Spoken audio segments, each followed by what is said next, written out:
Hello and welcome to Psychology Demystified. Today I'm going to be covering 14 coping skills, especially during this crazy time in the world. Now some of you are wondering, what on earth are coping skills? A coping skill pretty much, in a nutshell, is what we use to defend ourselves from becoming overwhelmed by the stress around us. They help us to lessen the stress or to manage the stress a little bit better. Coping skills are also how we deal with the situation and also how we distract ourselves from a situation. I'm just going to jump into number one, which is a distraction mechanism, and that is walk. Walking allows you to get outside, get fresh air, and get some vitamin D, which is good for your mental and physical health. Walking also allows you to walk away from the fridge, which is what a lot of us are doing. The fridge is like this holy light where we're opening the doors maybe every 10 minutes, hoping that something new is in there, and we're dealing with stuffing ourselves as a coping mechanism. So walking helps us get away from that negative coping mechanism and find a positive coping mechanism to replace it. So walk, get away from the fridge light that is mesmerizing and beautiful. Shut the fridge, walk. Get out, get some fresh air, or if you can't walk, just go outside to a balcony if you have one, or at least just go to the window and just stare at people and things around you. But at least you're stepping away and doing some movement around the house. Also, step away from alcohol. A lot of us now are drinking a lot more than we did before this whole quarantine thing started. We're having social drink-ups.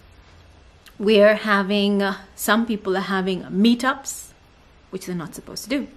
And drinking. So getting out there, not to a social drink up, is a good way to also get fresh air and to distract yourself. So that's number one. Number two, draw or doodle. You don't have to be a great artist, just draw or doodle. Sometimes even looking at some of the things you've drawn along with your family is hilarious. Some of the drawing skills you can test out could be when you're playing a game like Pictionary, where I've had friends and loved ones draw things that are supposed to look like one thing and don't look like another, and it's a good laugh. It's a really good laugh, because that's when you realize, okay, yeah, someone may be really strong in one area, but art is not their skill. But it's a great laugh, so draw or doodle. I've talked about this one before. Color. Get a coloring book and just color. I use this one a lot, and more so now that I actually have the time to sit down and reflect and just color. It's a zen zone because nothing is distracting you and you're just in this zone with you and your colors, and your biggest issue at that particular time is, do I use blue or do I use red? Color. Next one, I believe it's number 4, read or listen to an audiobook. It depends on what pulls you in better and what allows you to relax better. I am a reading maniac, so I will read like 4 books a week.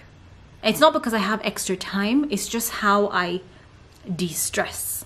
So reading helps and audiobooks help. I know I listen to, as an adult, I have Harry Potter audiobooks and I've had them forever, because there's something about listening to someone else read that takes you to this moment in childhood. And it takes you into this fantasy land that allows you to just distract yourself from everything that's going on. So Harry Potter is an amazing audio book. And yes, as a grown-up, I own all of them. All of them. I have no shame. None. The next one, meditate. Meditate.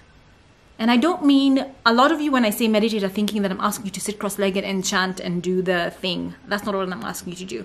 To meditate just simply means that you're engaging in mindfulness, where you're having a few minutes of your day, no more than 5, to be in a space where there's calming music behind you and someone's telling you to quietly listen to your body, to listen to what your body's doing, to breathe.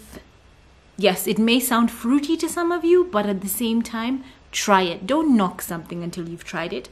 I used to be the one who was like, please don't ask me to sit cross-legged and chant. That's not what I'm going to do. Until I discovered mindfulness. Mindfulness is a dream. It allows you to center yourself before you go into a big meeting, before you go into your day, before you go to sleep. And I'm just going to connect one video, just one mindfulness video in the description box, the one that I use and I've recommended. Try it, see if it works for you. Again, because we're humans, it's not a one-size-fits-all thing, but try it, don't knock it. I use that one a lot and I've recommended it to people, and some of them have said that they use it before they walk into a meeting and it works for them. So if it works for you, great. If it doesn't work for you, don't knock it for other people. Find something else that works. But yes, meditate, try mindfulness, pull yourself into a central zone. Mindfulness just teaches you how to breathe. Just to breathe. The next one, a lot of you are already doing. It's watch your favorite series, watch your favorite show, watch your favorite, whatever you binge watch that.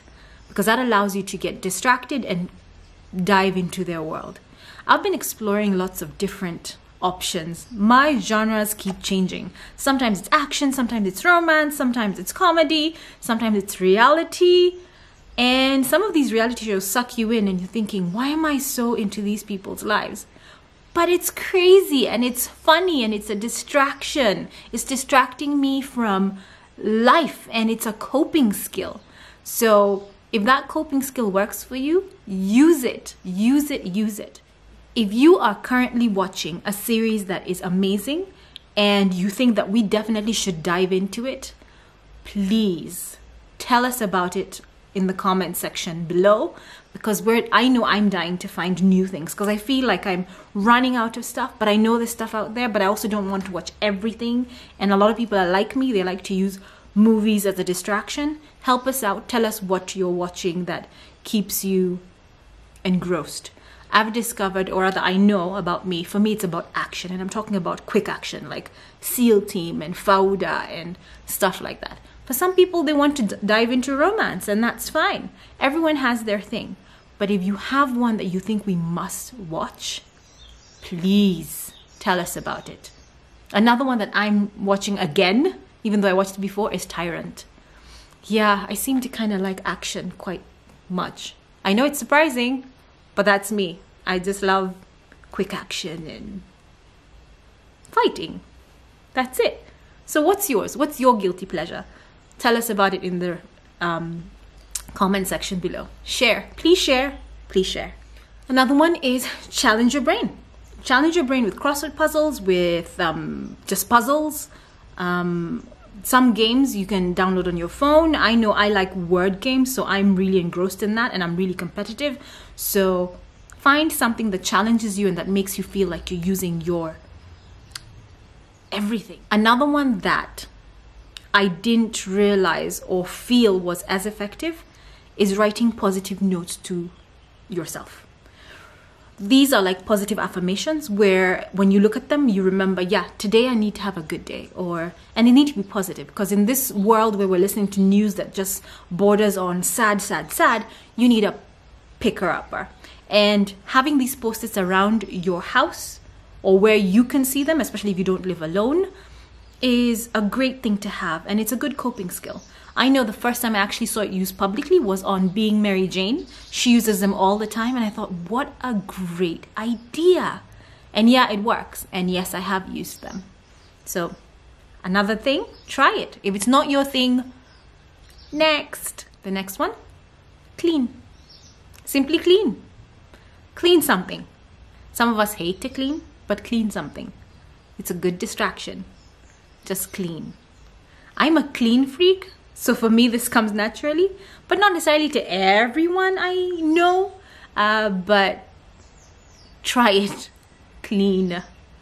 Again, if that's not, no, but I won't say if that's not for you, because all of us have to clean at some point. And now we're busy washing our hands, we're busy washing this and that, making sure that we stay clean. Why don't our surroundings stay clean too? So yeah, you clean. Music.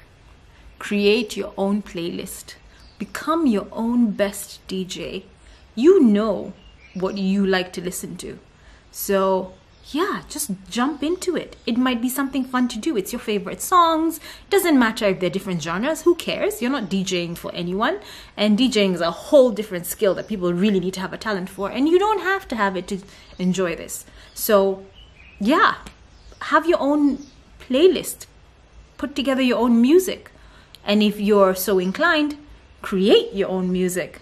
I've seen that a lot of people are using this as a distraction mechanism because we can see how many videos are coming out, how many TikToks people are doing, and new songs are just showing up.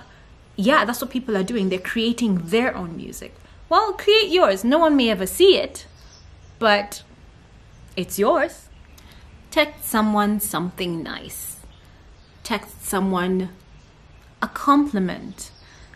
Especially if you haven't talked to them in a while, text them something nice. Make someone smile today. Just make someone smile. Now, I don't mean getting down in someone's DMs. No, I don't mean creepster mode. Like, don't jump in and start complimenting people on their Instagram and DMing them if they have no idea who you are, because that's creating a creep factor. And I'm not telling you to be a creep. Please, no. So no, you're not getting down in anyone's DMs. But text someone you know, a picker-upper. Text them something nice. Phone a friend. Phone a friend. Phone a friend and catch up and vent. Phone a friend and just have a good chit-chat and a good laugh. And even now that we have all these options of Zoom and Skype, why not? Or even FaceTime. Or even WhatsApp calling. Now you can actually do 8 people, I believe, at a time. So Zoom call them, Skype call them, WhatsApp call them, FaceTime them. Let them see you. Have a conversation. Feel like you're actually meeting up. A lot of people are saying that I miss meeting my friends and having a good venting session. But all these tools are there. Yes, it's a screen, but try it. You might discover that you really and truly enjoy it, and you also don't feel as alone, and it's a great distractor for a while. Create a journal. This is where you just reflect on your day and the things that you appreciate about your life. A lot of us think that maybe there's nothing to appreciate right now, but that's not really true. Being inside for some people allows them to spend more time with family, time that they didn't have before. Being inside for some people allows them to bring out their creative streak. Some people are creating some phenomenal things. I just spoke to a friend today who is creating things that she ordinarily would not have had time to create if she was busy doing what she does in her business every day. Just journal and reflect on the things that you appreciate about your situation now. The positives. Just as a distraction for a little while. I know you know what my last one's going to be. If none of these coping mechanisms work for you, if the coping skills you employ always seem to harbor or border on the negative, then maybe it's time to seek the help of a therapist who may be able to help you view things in a more positive light, despite all the negative things that may be around us. So if you find that it's too heavy and that your friends are not helping you cope, and that reaching out is not helping you cope, and that watching movies is not helping you, and any of the other things that I've mentioned is not helping you, remember, that doesn't mean there's anything wrong with you. It just means that because you're not a copy and paste person, which is like everyone else, you just need something more to help you figure out how to navigate life as it is at present. So seek the help of a therapist if you need one. Thank you so much for watching. Please stay home if you can. Please stay safe if you have to go out. Wear a mask wherever you are. And even if we can't go spreading hugs and kindness wherever we go in a physical way, I know there's a way to send hugs and kindness to people somehow. And even when you're wearing your mask, smile at someone today. They'll know you're smiling because you'll be smiling from your eyes and they can see that. So be kind to people because you don't know what they're going through. Hugs and kindness, always.